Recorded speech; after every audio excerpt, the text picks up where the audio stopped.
So welcome back to Sumit classes again. तो आज हम लोग सीखने वाले हैं पार्टनरशिप का पहला chapter profit and loss appropriation account. तो profit and loss appropriation account ये किन लोगों के लिए है? ये जो है ये चैप्टर बिलोंग करता है आपके फंडामेंटल्स में, जो कि सभी बोर्ड के लिए अवेलेबल है, सभी बोर्ड के लिए बहुत ज़्यादा ज़रूरी है इसका बेस को जानना। और जैसे कि मान लीजिए कोई अगर बिजनेस करना चाहते हैं तो ये वीडियो उन लोगों के लिए भी बनाया गया है। जैसे कि मान लीजिए आप या फिर आपके फ्रेंड लोग अगर पार्टनरशिप बिजनेस फॉर्म करना चाहते हैं, तो पार्टनरशिप बिजनेस फॉर्म करने के लिए कुछ नियम कानून आप लोगों को जानना बहुत ज़्यादा जरूरी है। जैसे कि कोई आदमी बिना एग्रीमेंट का करता है, कोई आदमी एग्रीमेंट करके करता है।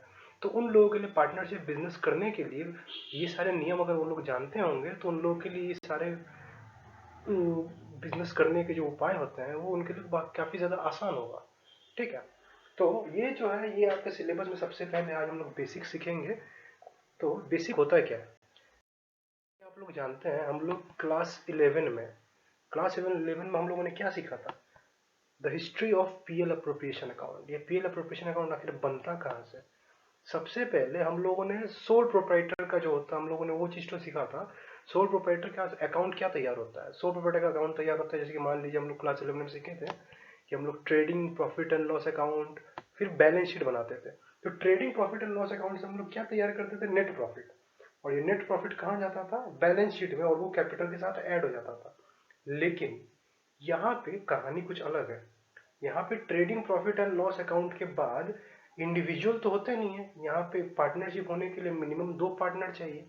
तो पार्टनरशिप का मतलब क्या होता है? सबसे पहला चीज हम लोग क्लास 11 में सोल प्रोप्राइटर का अकाउंट कैसे होता है वो सीखे थे। जो कि ट्रेडिंग कंसर्न अगर होते हैं, जो परचेज सेल में होता है, उन लोगों के लिए ट्रेडिंग अकाउंट बनता है। और जो लोग सर्विस सेक्टर में होता है, जैसे कि कंसल्टेंसी फर्म वगैरह होता है, उन लोगों के लिए हम लोग सिर्फ प्रॉफिट एंड लॉस अकाउंट बनाते हैं। और जो नेट प्रॉफिट या नेट लॉस होता है उसको हम लोग कैपिटल के साथ बैलेंस शीट में एडजस्ट कर देते हैं। तो यहाँ पे हम लोग पार्टनरशिप करने वाले हैं। तो पार्टनरशिप में trading profit and loss account business करने के बाद जो नेट प्रॉफिट आता है उसको हम लोग कैसे बाइफरकेट करते हैं, that bifurcation is called PL appropriation account.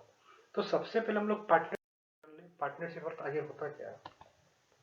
Partnership का अर्थ होता है एक इंडिविजुअल जब किसी और एक इंडिविजुअल के साथ जुड़ता है पार्टनरशिप बिजनेस के मकसद के लिए, उसे हम लोग बोलते हैं पार्टनरशिप। और ये partnership as per partnership act 1932 के अंदर कुछ क्लॉजेस है। वो क्लॉजेस क्या है? जैसे कि 10 पार्टनर इन केस ऑफ, अगर आप बैंकिंग बिजनेस कर रहे हैं तो आपको मिनिमम 10 पार्टनर चाहिए। ठीक है, मतलब अप टू 10 पार्टनर, मतलब आपको 10 पार्टनर चाहिए अगर आप बैंक खोलना चाहते हैं तो, कोई भी बैंक। और अगर आप बैंक छोड़ के कोई और बिजनेस करना चाहते हैं, कोई भी एनी अदर बिजनेस, उसके लिए मैक्स टू मैक्स 20 पार्टनर आपको चाहिए, नॉट मोर देन दैट। तो 20 पार्टनर का लिमिट एनी अदर बिजनेस के लिए और 10 पार्टनर बैंकिंग बिजनेस के लिए, अगर आप लोग बैंक खोलना चाहते हैं तो ये क्लॉज कहाँ पे कहा गया? पार्टनरशिप एक्ट 1932 के तहत।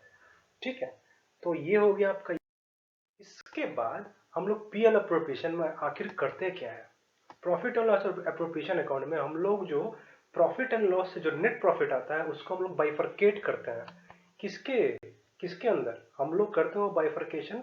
बिटवीन और अमॉन्ग पार्टनर, 2 पार्टनर के लिए बिटवीन और 2 से अधिक पार्टनर के लिए अमॉन्ग।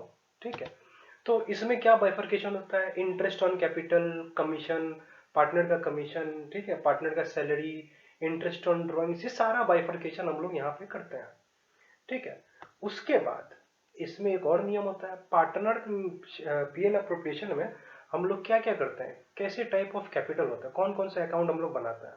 यहाँ पे अगर पार्टनर का कैपिटल अकाउंट अगर फ्लक्चुएटिंग होता है, फ्लक्चुएटिंग का मतलब होता है जैसे कि नदी का बहाव।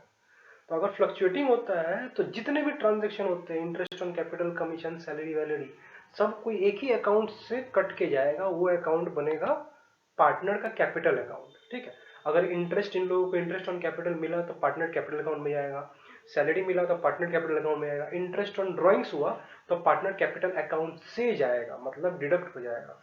और अगर किसी कारणवश इनका पार्टनर कैपिटल अकाउंट अगर फिक्स रहा, ठीक है, तो ये जो ट्रांजेक्शन इंटरेस्ट कमीशन वगैरह होता है वो हम लोग पार्टनर कैपिटल अकाउंट में नहीं लेंगे, वो पास कहां पे होगा? पार्टनर का करेंट अकाउंट में है। तो पार्टनर कैपिटल अकाउंट में सिर्फ कौन से एंट्री आ सकते हैं? वो एंट्री आएंगे एडिशनल कैपिटल और कैपिटल अगर आप विड्रॉ करते हैं वो कैपिटल, बस दैट्स इट। ड्राइंग्स फ्रॉइंग जो भी होता है, ड्राइंग्स हो गया, इंटरेस्ट हो गया, सैलरी हो गया, कमीशन हो गया, वो सारे के सारे ट्रांजेक्शन कहाँ से पास होंगे? वो ट्रांजेक्शन पास होंगे आपके पार्टनर के करेंट अकाउंट से, ठीक है। तो इसके बाद क्या देखेंगे? पीएल अप्रोप्रिएशन का फॉर्मेट। तो पीएल अप्रोप्रिएशन का फॉर्मेट कैसा होता है जरा देखते हैं।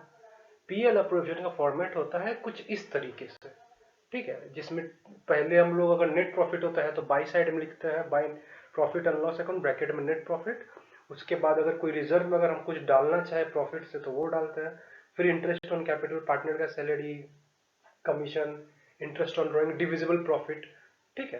तो ये सारा चीज हुआ। अगर नेट लॉस होगा तो हम लोग बाई की जगह to profit and loss bracket में नेट लॉस लिखेंगे, ठीक है। तो इसका रूल्स एंड रेगुलेशन है कुछ, जिसके लिए मैं एक अलग वीडियो बनाऊंगा, तो आप उस वीडियो को जरूर देखिएगा। लेकिन उसके लिए सबसे पहले इस वीडियो में आप लोग ये जानिए कि पीएल अप्रोप्रिएशन होता क्या है, और ये जो फॉर्मेट है इसका आप कृपया स्क्रीनशॉट ले लीजिएगा। धन्यवाद।